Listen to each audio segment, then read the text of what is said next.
আল্লাহু লা ইলাহা ইল্লা হুয়াল হাইয়ুল কাইয়্যুম কুল্লু মান আলাইহা ফান ওয়া ইয়াবকা ওয়াজহু রাব্বিকা যুল জালালি ওয়াল ইকরাম ফাবিআইয়ি আলাই রাব্বিকুমা তুকাযযিবান। এ মুসলমান, সব ধ্বংস হয়ে যাবে, কে বাকি থাকবেন? সব ধ্বংস হয়ে যাবে, কে বাকি থাকবেন? আমার আল্লাহ, তিনি চিরঞ্জীব, তিনি কখনোই মরবেন না, মরতে পারেন না। আমার ভাইয়েরা, তাহলে দোয়া কার কাছে করবেন? এক নাম্বার, যিনি কখনোই মরবেন না তার কাছে চাইব, তার কাছে দোয়া করব। আমার ভাইয়েরা, যদি এটাই হয়ে থাকে, বুঝে থাকেন, তাহলে আমি বলতে চাই, কোন দুর্গার কাছেও গিয়ে চাওয়া যাবে না, দরগায় গিয়েও কিছু চাওয়া যাবে না। কারণ যার কাছে চাইবেন তিনি চিরঞ্জীব হওয়া লাগবে। বাবা দুর্গা, বাবা দরগা, কেউই চিরঞ্জীব না। অতএব দুর্গার কাছেও চাওয়া যাবে না, দরগায় গিয়েও কিছু চাওয়া যাবে না, কারণ দুর্গা কখনোই জিন্দা ছিলই না। সবসময় সবসময় এটাকে আমি বলি নাকি? হ্যাঁ, আমি বললেন না আপনারা রাগ করবেন, বা কেউ কেউ রাগ করবে। আমি তো বলি, রব্বে করিম বলেন আমওয়াতুন গায়রু আহইয়া, সবগুলো মুর্দা, একটাও জিন্দা। আল্লাহ আরো কত আয়াত আল্লাহ রাব্বুল আলামিন এক আয়াতে বলেন, ইয়া আইয়ুহান নাসু উবুদু রাব্বাকুমুল্লাযী, ইয়া আইয়ুহান নাস ضرب مثل فاستمعوا له إن الذين تدعون من دون الله لن يخلقوا ذبابا ولو اجتمعوا له وإن يسلبهم الذباب شيئا لا يستنقذوه منه ضعف الطالب والمطلوب।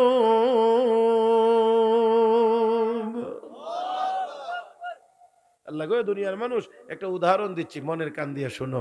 আমাকে বাদ দিয়ে সকল দেবদেবীর পূজা যে করা হয়, সবগুলোকে যদি একসাথে জমা করে বলা হয় একটা মাসি বানাও, পারবে না। না, আমার আল্লাহ কখনোই পারবে না, পারবে না এক কথা, আর কখনোই পারবে না কথার মধ্যে একটু গুরুত্ব বেশ কম আছে না। আল্লাহ কখনোই পারবে না, কখনোই পারবে না।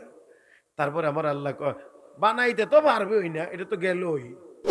এরপর আল্লাহ একটু কমায় হালকা করে ওই মূর্তিগুলোর সামনে তার অনুসারীরা কিছু খাবার দিয়ে রাখে, দুধ, কলা, চিরা, মুড়ি, এটা দিয়ে রাখে। ও মা, এটা কেমন খোদা! খোদার পূজারীরা খোদারে নিয়ে খাওয়া। আর আমরা কেন আমরার খোদার ইবাদত করি? কারণ আমরার খোদায় আমরারে খাওয়ায়। আমরারে খাওয়াই বলেই আমরা মালিকের ইবাদত করি। আমরার খেতে ফসল আমরার খোদায় দেয়, আমরার বাগানে ফল আমরার মালিকে দেয়। তো যেই মালিকে সব আমরারে দেয়, এই মালিকের কদমে আমরা সেজদা করি। আরে এই ব্যাকলের দল নিজেরাই বানায়, নিজেরাই নিয়ে খোদারে খাওয়া। এখন আরে আমি কই না, আমার আল্লাহ কি কয় দেখেন না। আল্লাহ মাসি যদি আইসা ওই দেবতার সামনে দেওয়া খাবার যদি হাইজেক করে নিয়েও যায়, এতগুলো দেবতা মিলেও মাসির হাত থেকে তাদের খাবারটা রক্ষা করতে। অতঃপর শেষে গিয়ে আমার আল্লাহ কি সিদ্ধান্ত দিচ্ছেন?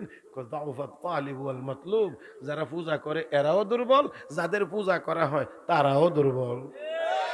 পূজারীও দুর্বল, যার পূজা করা হয় সেও দুর্বল। আমার ভাইয়েরা, আমরা যার ইবাদত করি তিনিও সবল, ইবাদত যারা ঠিক মতো করতে পারে তারাও সবল।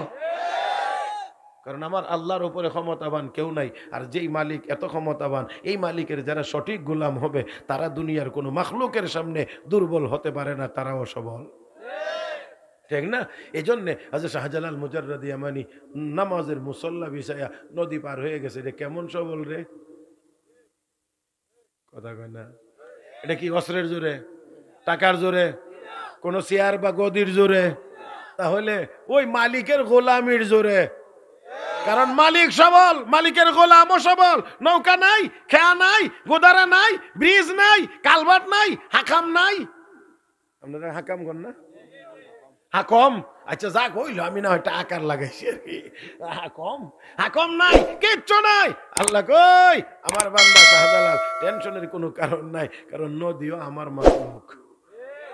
কথা কয় না, নদীও আমার মাখলুক, টেনশনের কোনো কারণ নাই। আমি বলে দিতেছি নমাজের মুসল্লা ভিসা ইডও স্টিমার। তাহলে কারণ কি আমাদের মালিক, আমাদের মালিক দুর্বল না সবল? তাহলে ওই মালিকের গোলাম দুর্বল হবে কেন? আরে বেটা দারোগার গাড়ি চালাইলে ড্রাইভারের বাপ দেখলে মনে হয় ওসি হয়ে গেছে। আরে বাপ রে বাপ, মাঝে মাঝে দেখেন পুলিশ চেক পোস্ট আছে, এখানে পুলিশের চাইতে যেটা সামসাতা হে এর বাপ সপ্তাহে যে একটা মোড়ে চলে না। বাবা রে বাবা,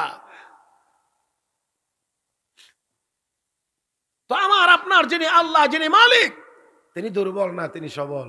অতএব ওই মালিকের গোলামি যারা করবে তারা দুর্বল হবে না, তারাও সবল হবে। আল্লাহ, আমি এই দুর্বলতা আর সবলতার কথা বলে আজকে অন্তত আপনাদেরকে মানে নিয়ে গন্তব্যে পৌঁছাইতে পারবো না, তবে তারপরেও ছোট্ট একটা কথা যদি না বলি তাহলে অন্তত পক্ষে আমার আফসোস নিজেরই থেকে যাবে। একজন ব্যক্তি, নাম তার হযরত আবুল হাসান খিরকানি রহমতুল্লাহ আলাইহি, ৪র্থ শতাব্দীর আল্লাহর ওলি। সুলতান মাহমুদ গজনবী রহমতুল্লাহ আলাইহির মতো এত বড় আল্লাহওয়ালা শাসক ওই ওই বুজুর্গের কাছে গিয়ে দোয়ার জন্য বসে। চিন্তা করতে পারেন, সুলতান মাহমুদ গজনবীর ইন্তেকালের 1100 বছর পরে কবর খনন করে দেখা গেছে ওনার কাফনের কাপড়ে ময়লাও লাগছে না। সেই ব্যক্তিটা ওই ওই বুজুর্গের কাছে গিয়ে দোয়ার জন্য বসে থাকে। আর আমরা একটু অনেক ক্ষমতা হইলই মোল্লা মুলবে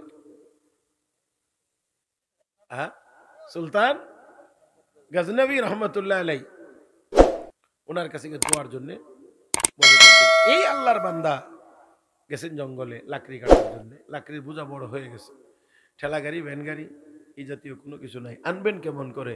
এবার তিনি জঙ্গলের দিকে তাকাইলেন, তাকায় বলেন, এই বাঘ এদিকে আয়, আমার লাকড়ির বোঝাটা বাড়িতে দিয়ে আসতে হবে। আসেননি মাঠে? কারে কয়? হ্যাঁ, বাঘরিতে দেখেন খালি দেখা যা, থাকবেন নি এখান দেখা সা।